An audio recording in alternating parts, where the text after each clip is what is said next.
Good morning to you. Not my usual spot, I'm not in the workshop today, but I'm in the church and I'm busy finishing off this little bit of handrail that I've been working on. It's been something else altogether, but we're getting there. But I'm wrapped up, as you can see. It's a lovely church, but oh, it's cold. It's cold. There's nothing else you can say about it. But this is it finished now, so I'll give you a quick little look at it if I can manage the...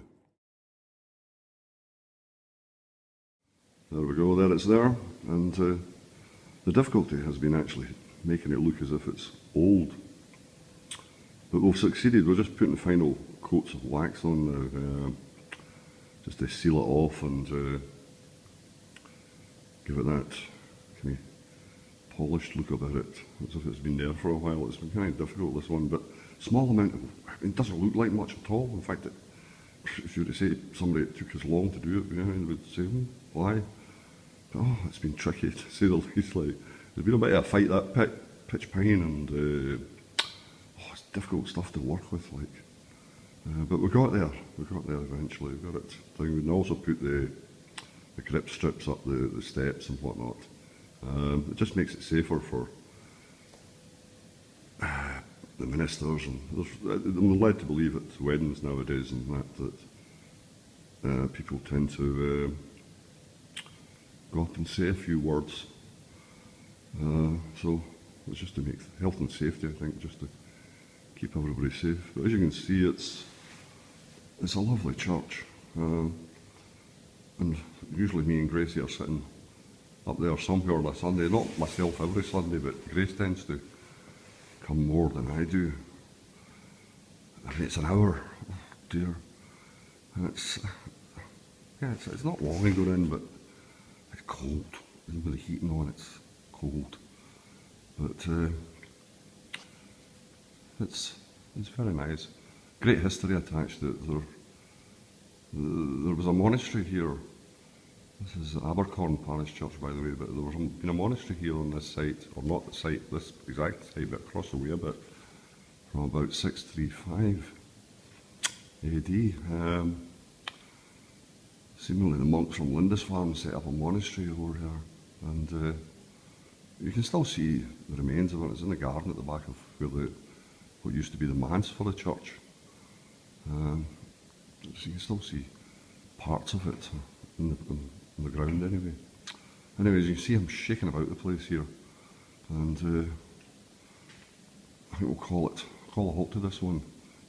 That first coat of wax should be about dry now, so, and so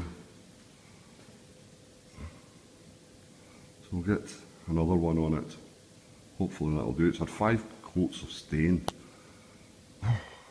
American walnut. I had to duke around with the 2 or 3 stains I had to find something that was actually going to match the pews and the stairs and the pulpit and somewhere in between it all. So you don't really want to get that bit wrong, because oh dear, there's no way putting it right after it. And I was explaining to the son that when you're staining things, to always start away light and work it up. Don't try and hit the exact colour straight away. You won't actually manage it.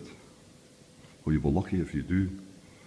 And I don't. I tend to brush wax on.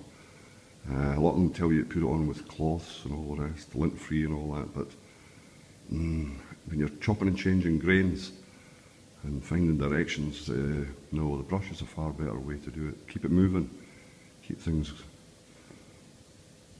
ticking along and keep it on the go. Right? But anyway, I thought I'd let you see it for what it is like. As I say, it's you wouldn't think it was much at all, but it took a bit of time getting it there. Right? And there's also a small bit down to the vestry, just a small bit of handrail in there, and same again, the grips on the steps to keep us old buddies from skating all our length. But that was a difficult one on the wall there. I'd expected stonework behind that wall, but no. There's a void the church has been reshaped so many times that put the masonry drill in there. The son was boring the holes thinking it would. I hadn't tapped it, I hadn't really expected to be a void there. Just took it for granted there was stonework, but gee whiz, through we went. So I'm afraid it was the Red X fixings with. We got the fixings on the timber cladding all right, you know, paneling, but on the wall, oh gee, but even going through the paneling we were straight into a void too. So I'm afraid it was a Red X with a bit of foam, and it took longer actually to set up the other one. Anyway, we got there, so we're just going to finish this off and tidy things up. And there's a christening tomorrow, I think, I'm led to believe, so there'll be a larger attendance. There's normally not that many of us, but tomorrow it will be busy. So parents still like the idea of getting the children christened. Anyway, we'll leave it at that. We'll catch you again. We'll catch you back in the workshop. It's a bit warmer. Get the heater on. Cheers.